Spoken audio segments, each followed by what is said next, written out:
Can you know who you are? The title may sound like a clickbait, but it is true. A nine-line poem transformed the way that I see the world. What I am talking about, well, the poem is from this book. It is called the Tao Te Ching. It is a foundational text of an ancient, awesome Chinese philosophy called Taoism. Supposedly, it is written by the mystical sage called Lao Tzu. But the scholars actually believe it had many authors. So that means when we read one of his 81 chapters, in each chapter is only a few lines long, we are accessing the accumulated spiritual wisdom of the generations of Chinese thinkers. There's one poem, in particular chapter 1, that helped me to embrace my uncertainty and be kinder to myself. So I wanted to share with you what lessons it held for me. So, shall we see if this poem can transform the way that you see the world? The Tao that can be told is not the eternal Tao. The name that can be named is not the eternal name. That Tao is both named and nameless. Nameless, it is the origin of all. Named, it is the mother of miracles. Ever desireless, one can see the mystery itself. With desires, one can see the manifestations. And to see the mystery is the doorway to understanding. So let's try and understand what this poem talking about.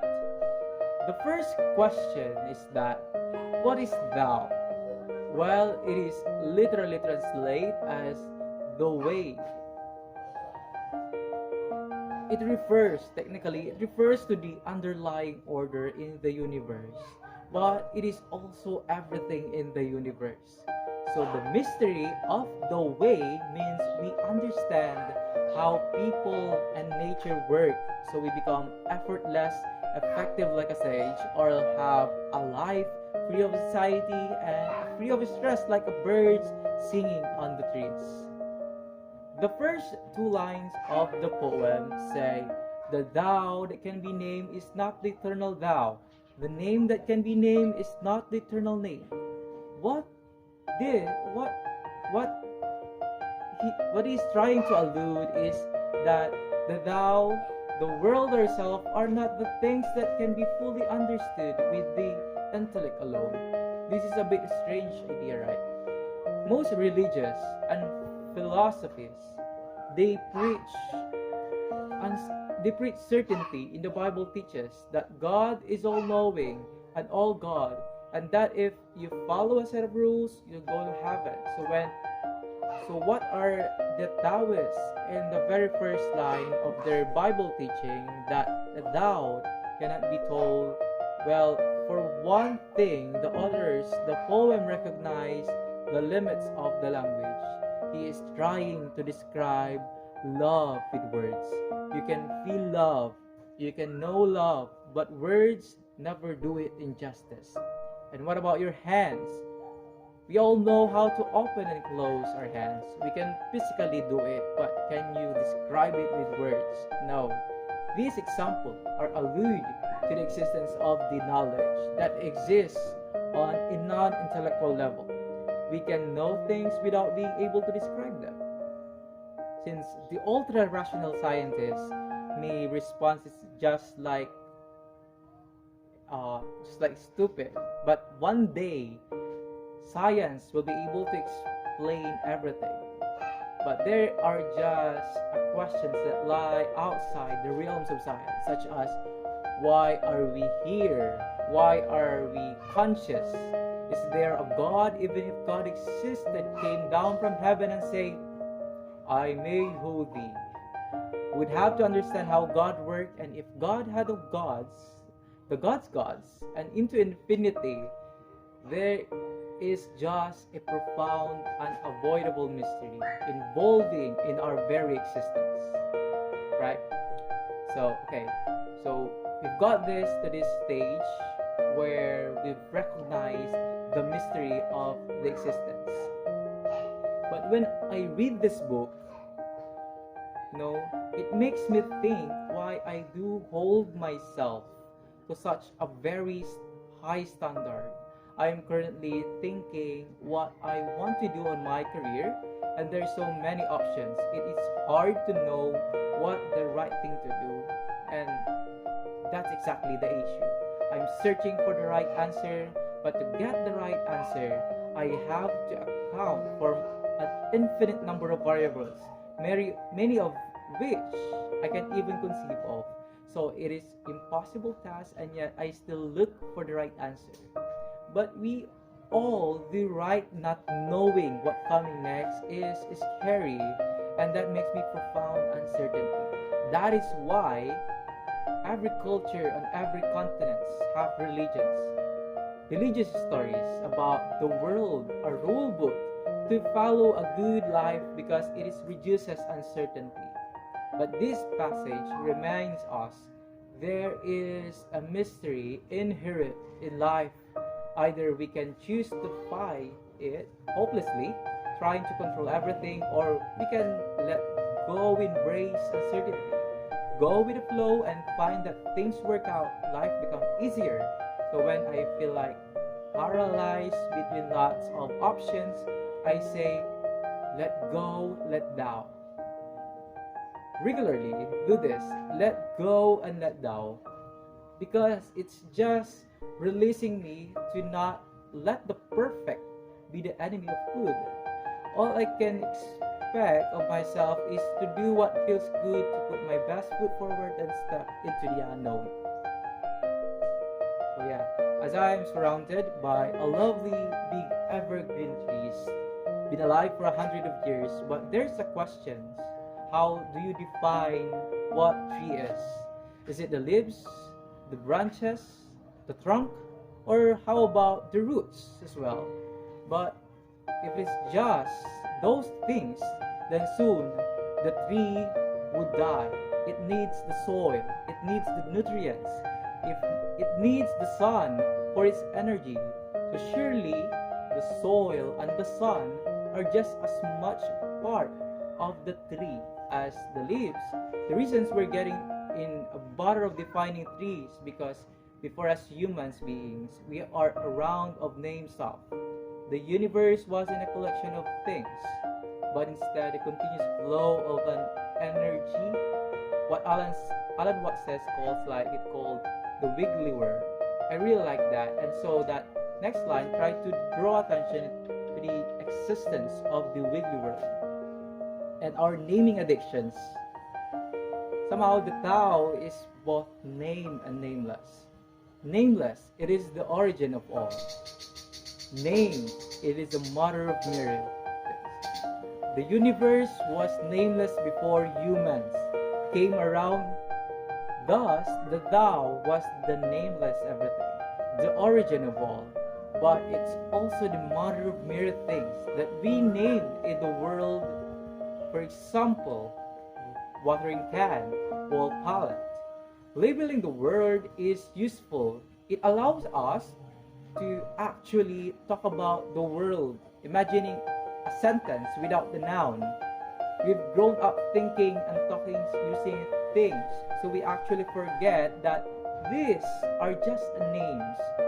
There are labels, signposts, and a non-conceptual continuous wiggly world beneath. So when I read this passage, I started noticing how I name stuff, but not only things, but also myself as well. For instance, are you a math or English brain? Now, this is a quite popular idea in the English-speaking world. But in Asian countries, it doesn't seem to exist. They believe that mathematics is a language that can be easily learned by anyone, in the same way that we are all fluent in our mother tongue. Now, the stories that I tell ourselves are powerful.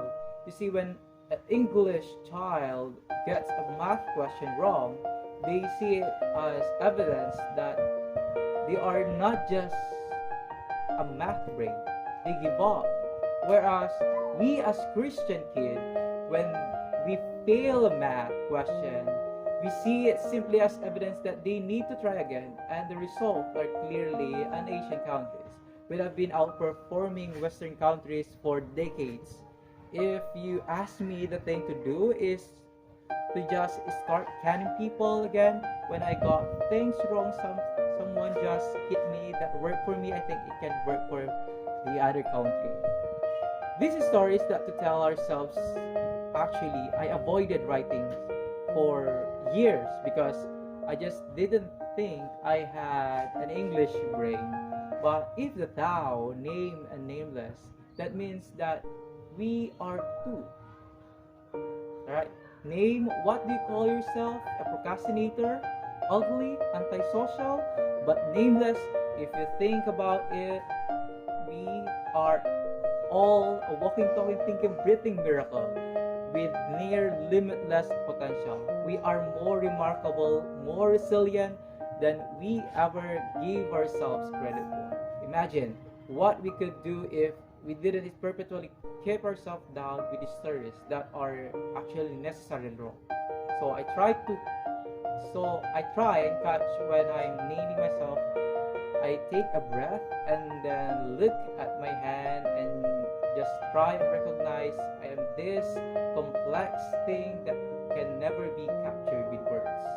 Every desireless, one can see the mystery. With desires, one can only see the manifestations, and to see the mystery is the doorway to all understanding. So the Tao is the mystery. It's the understanding of how people and nature work so that we can be effortlessly like sage and tranquil like the birds. I guess you are reading this article, you're someone like me who's interested in learning about the word and yourself. Let's be real. It would be pretty awesome, right, to see the mystery to be like a sage, always making the right decisions. And surely, desires like this are no bad thing. The desires to be better understand the word and one surface that leads people to the spiritual facts. I got anxious, wanted to stop it, which led me to a Taoism, and now I know so much more about myself as a consequence of desire. And this passage is telling actually exactly the desire is good. You get to this manifestation of the word. It's the power of learning. The more you see, the more you learn. But we are also told our only desirelessness can see the mystery. One of the thing One of the thing on my mind is that what is wrong with desiring? Well, let's take someone who thinks they'll be happy when they have kids, a house and a job, and of course they get those things, and then find themselves to still be unhappy, and chase more and more things in issue. Is a concept like happiness isn't defined by a collection of things. It is actually defined by the very lack of desire. It's the contentment with one state. So when we want something, when we desire something, we necessarily have to work in the world of objects that we can conceive of, and as we've seen, the mystery itself is much more complex and varied than we can conceive of. So when we desire to know the secrets of the universe, when we desire to know the Tao, we limit it to what we could conceive, and thus we don't see the whole mystery. The other issue is that when we desire to see the mysteries, we desire to be happy. We define ourselves as not seeing the mystery as not being happy. It's only really when we are desireless that we can be experiencing those things. For instance, when I go running, I now keep it just up at the trees, appreciate how big they are, or listening to the birds singing. When you're aiming for a personal best, you never get to experience all the riches and around you. That's the point. Desiring. It's just focus. We don't get to see the whole mystery. This leads us to the paradoxical conclusion that while desiring, it helps us have a better understanding of the world. We can only ever see the mystery but not the desiring. We must leave the paradox of trying and not to trying, learning and letting go of the learning. From this, I try to remind myself again to let go and let down. It is easy to get caught up in the day-to-day stress of life and forget to appreciate the wonder and the mystery around us. Our brains crave certainty because uncertainty implies that our survival could be at risk. As a consequence, we strive to contain the continuous wiggly world and to define manageable things, but this is actually problematic because, as we've seen, fully labeling the word is impossible. While we have this disposition to label by the virtue of being conscious, we don't have to be dominated by our biology. These chapters, full of perplexing, paradoxical ideas, it can help us break out of our pattern of desiring while not desiring being named and nameless. Over time, I began to internalize some of these ideas, to notice my patterns, and to remember to let go. It may sound nuts, but the way you see, the word transforms.